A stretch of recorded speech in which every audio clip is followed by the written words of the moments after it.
Okay, so the best way to break up with an LGBT guy. Well, you've got basically like two two versions of LGBT guys out there that you could be dating. I mean, there's a few versions. You've got the people who always stay home, the people who are always out. Um, the first piece of advice is take each stage slow. What I'm meaning is date a long time before you ask somebody to move into your place. Even if they're in crisis, say, well, man, you can stay here for a week while you try to figure things out with your parents, but, I don't like have people move in for at least 6 months of dating them, or something like that. You know, set time frames in which you, as a universal rule that applies to everyone, about if you, this is my recommendation of those stages. So the first stage is dating. Decide what you're willing to do on a first date physically, and then go down the list and put like check marks. And you might even give a guy a piece of paper and say, "Look, this is what I believe, and here's a space for you to write what you believe on the bottom."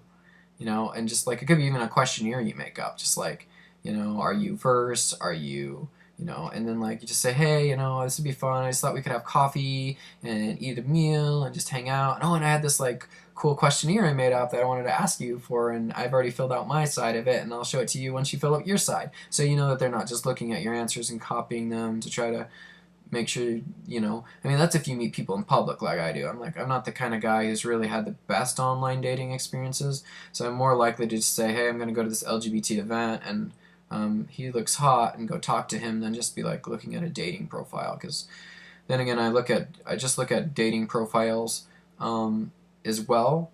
But I think it would be probably really, really good to Skype somebody in advance, talk to them for a while, especially if you live farther away. If you're kind of ballsy like me, you'll probably just meet up with them on the first date, and you're just like, oh, here's my number. It's like, you're hot. Here's my cell. Let's hit it off.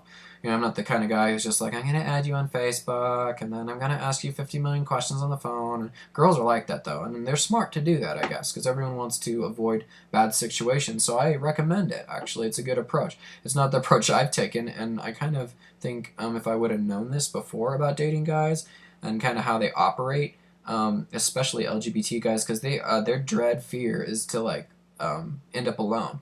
Guys who are attractive, who are bisexual, they'll never end up alone. Probably. They're less likely to, because they can always date a girl. Um, and that's the fear that, you know, gay guys have. It's a reality, but if you treat a bisexual guy good, and he's monogamous, then chances are he's just going to be with you. He's going to stick with you. It's like, he loves you. And he's bisexual, remember? And you are just on an equal plane with the other sexuality in his mind. And in your mind, guys are way better, and in lesbians' mind, girls are way better, and in heterosexual minds, straight guys are way better than probably like bi guys or gay guys. But like everyone's got these preferences, generally speaking. Everyone has their own unique perspective. So, yeah. Breaking up with a guy. The best approach, I think, is to take about a week to decide if you're going to break up with a guy, unless he does something overtly abusive. If he rapes you, date rape, that would be something like get out as quick as you can. Tell him nothing. Always tell somebody nothing if you're going to break up with them. If you are anyone who kind of bends under pressure, or bends because you love someone, or if you see them crying, if you're going to take them back, and you really need to break up with them because you're just not compatible enough for what you're looking for. So my personal opinion is you're going to break up with somebody, like, it's a lot more complicated when you're living with somebody. If you move into somebody's place, have a month-to-month contract, have only 2 suitcases in your computer, or don't own a lot of stuff. Don't bring a lot of stuff with you. Make it easy. Make it, if it's not working, just grab your computer, grab your suitcase, you're gone. He comes home, you've written him a nice note, you leave him a text message or a voicemail, you maybe even have a phone conversation with him, but then you know that he's not going to try to trap you. I've had guys before give me alcohol, talk to me really long, wear me down, keep professing undying love to the point where it was like you give in eventually because it's like, just stop talking. Okay, we'll keep trying. Other guys want to like do everything under the sun to make you break up with them because they have some sort of condition or they have some fear or they have some way of just like never being the guy to say I was the one that broke up with him syndrome. And in that case, you just gotta like give him some time to think about the relationship. Give him like a week, and if he hasn't thought about it and he doesn't have an answer for you whether you guys are gonna stay together or not, just be like, peace. Because you can't indefinitely just be waiting for somebody. And you can love somebody without being in a relationship with them. You can love them from a distance. You can love the memories you've shared with knowing that they're not the one, but they were a beautiful part of your past.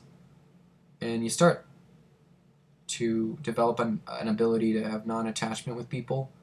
And so you will honor the experience by saying, wow, that was an awesome sexual experience, but I have non-attachment to this individual because I know if this is a gay experience and we're hooking up, the likelihood that we're going to end up in a relationship is just like very, very small. The likelihood that you are going to end up in a relationship if they're on Grindr is probably non-existent, especially if you're like a middle-of-the-road guy and you're with a really hot guy you met on Grindr or whatever, and he might have just been like, well, I have nothing better to do this weekend. You want to have sex? And that's the funny thing is, like, I haven't tried Grindr, and I can't really speak to if it's good or bad, you know? I mean, I'm the type of guy who probably fits the bill of what they would like, but I also think that those people get around more and may be more likely to carry an STI, and I'm kind of like, not really wanting to die from an STI, so that's why I have the strict rules I do about getting tested together and being monogamous if we're going to bareback and waiting for the latency period and be with somebody. That was even a new thing my the counselor I was talking to talked to me about. And he's like, well, you know, you don't have to have sex for the first 4 months. I'm thinking 4 months, that's a long time. I'm like, I have a hard time on the first date if they're really hot. I mean, about at least getting undressed and maybe not the intercourse part, but just like, you know, getting a little sexy, getting some crazy on, if you know what I mean.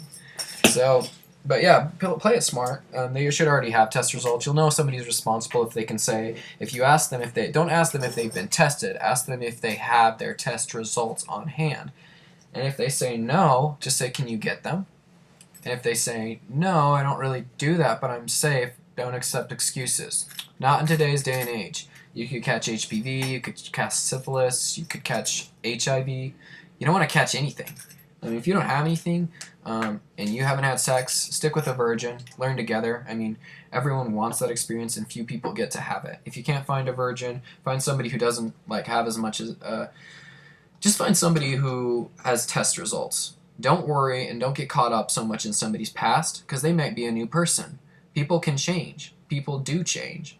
One person who might be a smoker might put down his cigarette, and you might have known him as somebody who smoked a pack a day, and then, you know, you talk to him and he's like, well, I had some sort of, you know, maybe they used to drink all the time, and then he's like, oh, I went to AA, and then, you know, and I didn't go to AA, I've never been to it, but I'm just saying, like, somebody might do that, and then, you know, next time you see them, it's like, well, I haven't touched alcohol in 10 years, and like, what do you mean, you drank all the time when I used to know you? He's like, well, no, now I'm a pastor, and I'm part of a clergy, and you're like, wait, what? We used to go drinking together. That kind of thing. Or I had one guy say, hey, my religion's calling me away from the homosexual path. I'm like, okay, I went to your church once, but I don't believe what you do, but I guess if that's what God told you to do, good luck.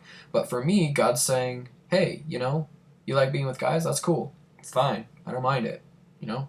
So I was like, you know, I think people should just kind of like pray, think about things, and once they receive an answer, and I prayed for like a freaking year, and I kept getting the same answer, you know, it's fine with me, you're chill, you're good, don't worry about it, you know, you're perfectly normal, all these kinds of things.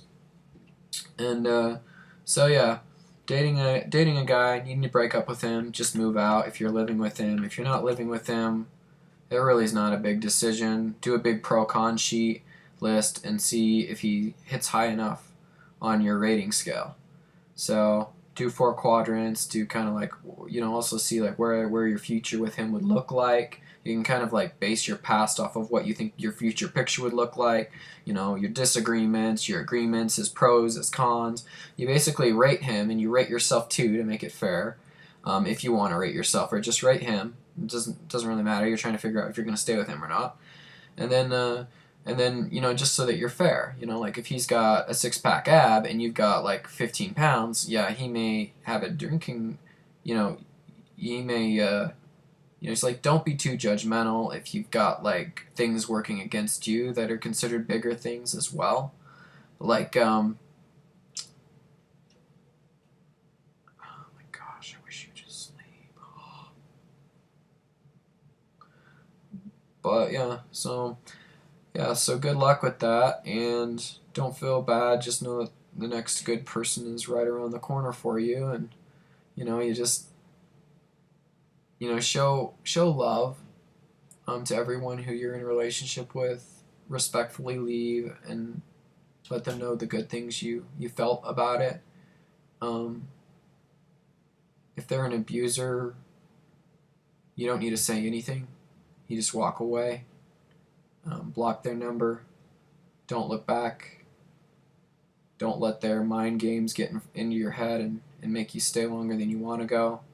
If you've tried to leave once before and they haven't let you leave, or they caught you or somehow knew you were going to go, bring a friend, bring a family member. If you don't have either of those, use a police officer to help you get your stuff out, to make sure that he doesn't try to like keep you there. And that would be a last ditch resort. Never call the police ever. But if it's a life and death thing, or he's really trapping you, then get out.